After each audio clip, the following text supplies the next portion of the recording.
الرحمن الرحیم۔ آج جیسا کہ آپ کے علم میں ہوگا کہ آج وزیر آباد سٹی کیس جس میں قائد محترم عمران خان صاحب پر حملہ ہوا تھا اور ایک شخص جاں بحق ہوا تھا اور لاتعداد زخمی ہوئے تھے، اس کا عدالت کی طرف سے فیصلہ سنا دیا گیا ہے۔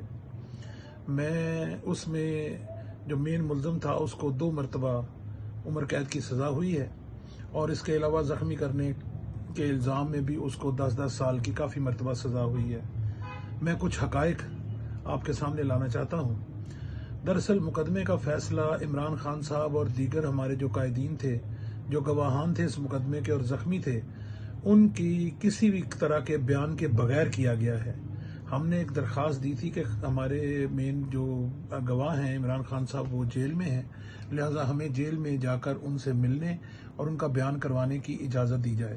ہماری درخواست پچھلے 3 ماہ سے عدالت میں پینڈنگ تھی، جو فیصلہ سنائے بغیر ہی مین کیس کا فیصلہ سنا دیا گیا ہے۔ ہمارے گواہان کو ریکارڈ نہیں کیا گیا۔ تمام گواہان کو کل سرکار نے گیو اپ کر دیا، ان کو ترک کر دیا اور ان کا بیان نہ کروانے کا فیصلہ کیا گیا۔ ہماری تمام درخواستیں فیصلہ کیے بغیر رکھی ہوئی تھیں جج صاحب کے پاس۔ ہمیں جج صاحب نے شہادت کے لیے بتایا تھا کہ شہادت کے لیے کیس فکس ہے، لیکن کل عدالت کا دروازہ بند رکھا گیا۔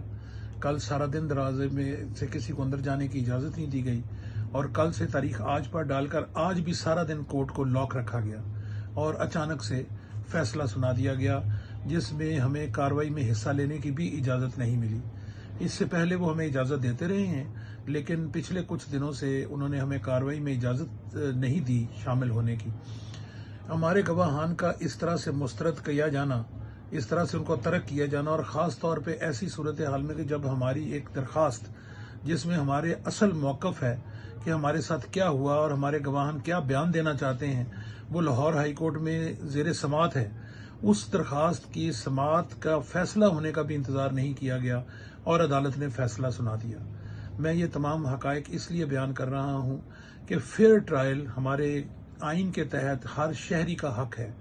اس ملک کے سابق وزیر اعظم کو وہ حق نہیں دیا گیا اور ان کا بیان لیے بغیر ان کے اتنے اہم کیس کا فیصلہ سنا دیا گیا۔ بلا شبہ ہم اسے چیلنج کرنے جا رہے ہیں اور ہم اسے چیلنج کریں گے بھی، لیکن جو طرز عمل اختیار کیا گیا ہے اور جس طریقے سے یہ تمام کارروائی کی گئی ہے اس پر بہت اظہار افسوس ہے، اور میں گزارش کروں گا اعلیٰ عدلیہ سے کہ وہ اس چیز کا نوٹس لے کہ بغیر ہمیں کارروائی میں شامل کیے ہوئے اور ہم سے چھپا کر اچانک سے اس طرح فیصلہ اناؤنس کرنا اور کارروائی کو مکمل نہ کرنا یا ہمارے گواہان کو ریکارڈ نہ کرنا، جس کے ذریعے جو غیر قانونی عمل کیا گیا ہے، اس کا ذمہ دار کون ہے۔ آپ کا بہت شکریہ۔